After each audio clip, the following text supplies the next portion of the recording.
Mikili Live.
Veuillez vous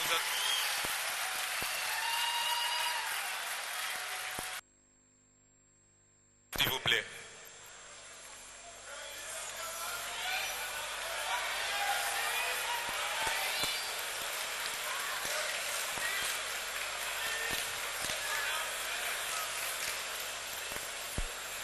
Le bâtiment du Palais du Peuple n'a jamais été autant honoré par la présence d'éminentes personnalités venues du monde entier, marquées de manière concrète et palpable leur solidarité à l'égard du peuple congolais.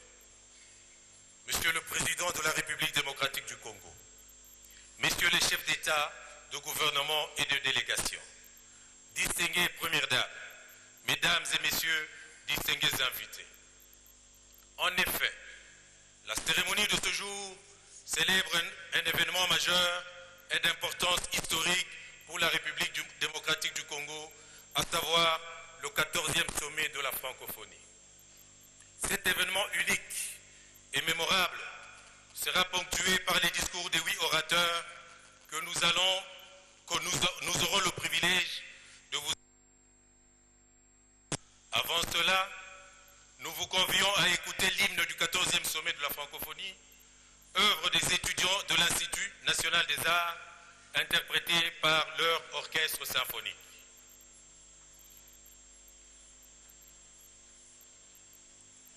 Restez assis, s'il vous plaît.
Mesdames, Messieurs les chefs d'État, de gouvernement et de délégation, Excellences, Mesdames et Messieurs les ministres, distinguées Premières Dames, Mesdames et Messieurs, nous sollicitons votre attention pour écouter l'allocution de Son Excellence M. Joseph Kabila Kabange, président de la République démocratique du Congo.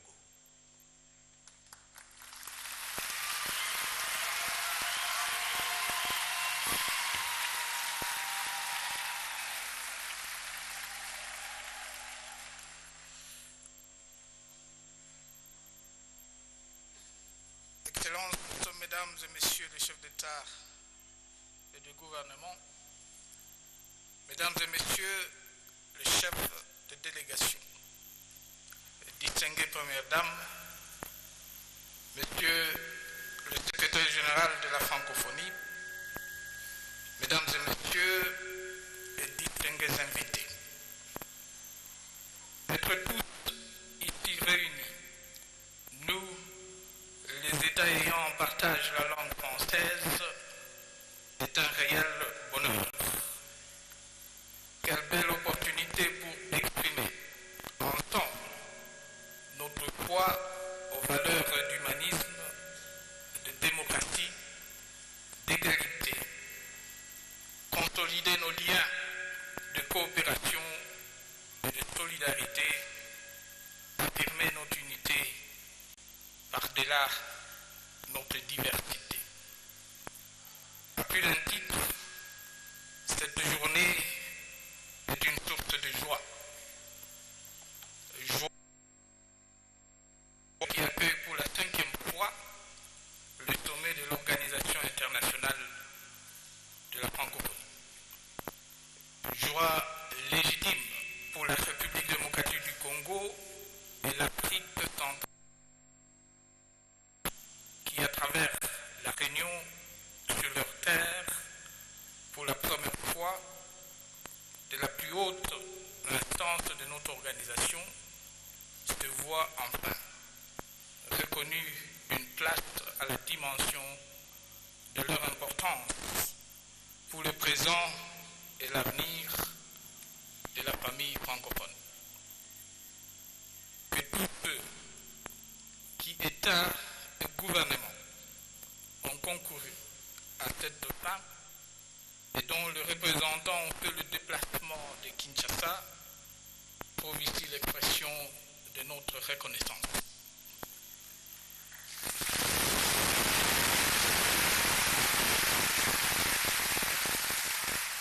Nous leur disons merci pour leur marque de solidarité et de confiance.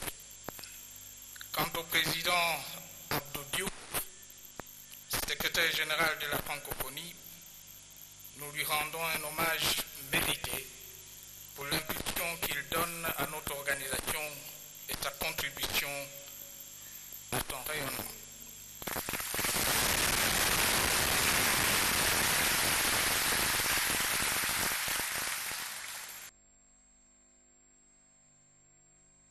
Mesdames et messieurs, c'est depuis 1886, soit plus d'un siècle, que la langue française est pratiquée sur notre territoire national. Elle est, à côté de nombreuses langues de chez nous, expression de notre diversité, un facteur d'unité et un pont avec le reste de l'humanité. Grâce à cette langue, nous sommes membres à part entière d'une grande communauté porteuse de valeurs universelles. Par-delà la promotion de la langue française et la défense de la diversité culturelle, l'humanisme, la tolérance, l'état de droit et la démocratie sont en effet consubstantiels de la francophonie. En adhérant librement à l'Organisation internationale de la francophonie, dont le principe garantit l'égalité souveraine des États, la République démocratique du Congo a délibérément pris l'engagement de traduire ces valeurs universelles dans la vie de ses institutions et de ses populations. Cet engagement demeure aussi fort aujourd'hui qu'au jour de notre indépendance. Pendant plusieurs décennies, notre pays a été le théâtre de conflits, de sécessions et de guerres, et notre population, victime d'une dictature prédatrice et de la complaisance de la communauté internationale à l'égard de cette dernière.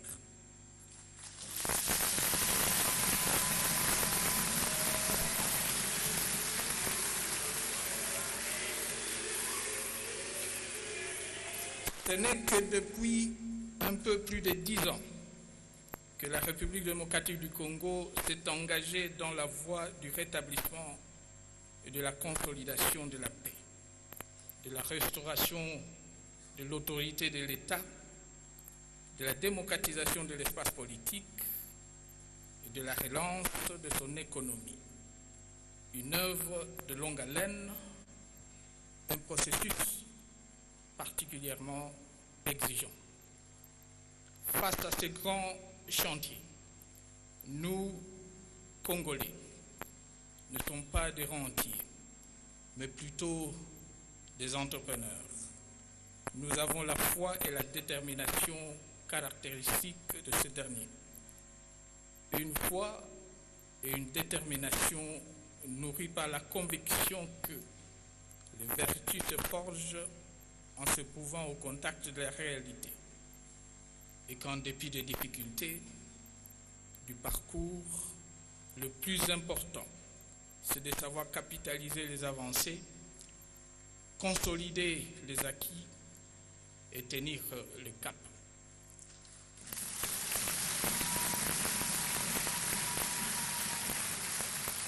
Excellences, Mesdames et Messieurs, pendant que notre peuple se dépense sans compter pour l'amélioration de ses conditions de vie, de forces négatives à la solde des intérêts extérieurs, ont il y a quelques mois entrepris de déstabiliser notre pays dans la province du Nord Kivu.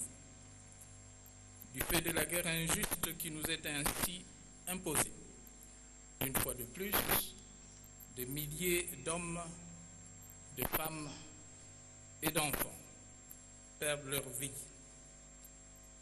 ou sont en errance dans les montagnes du Kivu. Bien d'autres sont forcés de vivre dans des conditions qui ne peuvent qu'interpeller la conscience humaine. Des initiatives et actions sont en cours, tant au niveau régional qu'international, pour mettre fin à cette situation inacceptable et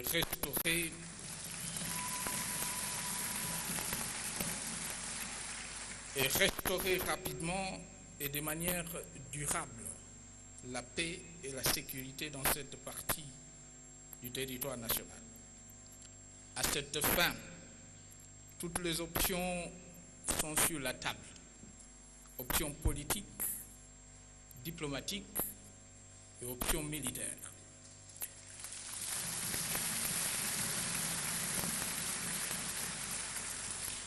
Je voudrais ici saisir cette occasion pour remercier les membres de notre organisation qui nous accompagnent dans cette démarche.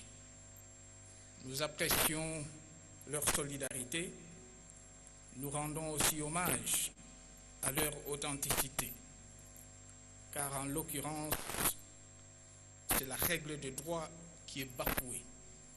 Ce sont les droits humains fondamentaux qui sont en cause. Droit à la vie, droit à la dignité humaine. On ne peut être membre de la francophonie et ne pas s'en émouvoir. Excellences, Mesdames et Messieurs, c'est en prenant en compte les préoccupations présentes et à venir de nos États que la République démocratique du Congo a recommandé que nos échanges à l'occasion du présent sommet s'articule autour du thème « Francophonie, enjeux environnementaux et économiques face à la gouvernance mondiale ». Nous formons le vœu de voir notre organisation au regard de ses missions propres et des objectifs du millénaire pour le développement, proposer des solutions innovantes et concertées aux questions environnementales et économiques et contribuer ainsi à ce que la mondialisation et la gouvernance mondiale répondent à l'exigence d'une meilleure qualité de vie pour tous, aujourd'hui et demain. Ensemble, nous disposons des atouts et de moyens pour y concourir. Faut-il encore que nous ayons la volonté politique requise pour y parvenir? Cela étant, comme francophones, notre parti pris pour un développement équitable et durable se doit d'être sans équivoque. C'est maintenant que nous devons poser les jalons pour léguer aux générations futures un environnement sain qui préserve l'humanité des catastrophes dues à la surexploitation des écosystèmes. Excellences, Mesdames et Messieurs, pour la République démocratique du Congo, ce sommet est une occasion d'affirmer sa solidarité avec tout le peuple francophone et de confirmer au monde, une fois de plus, sa vocation de pays hospitalier et prospère.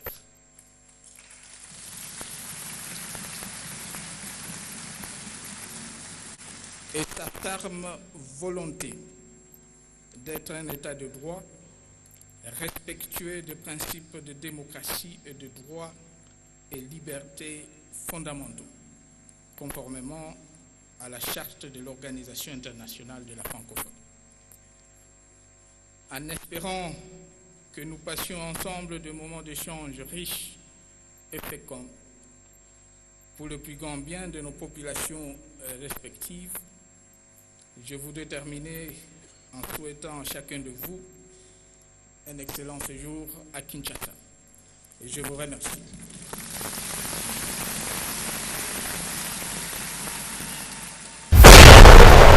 Wikili Live.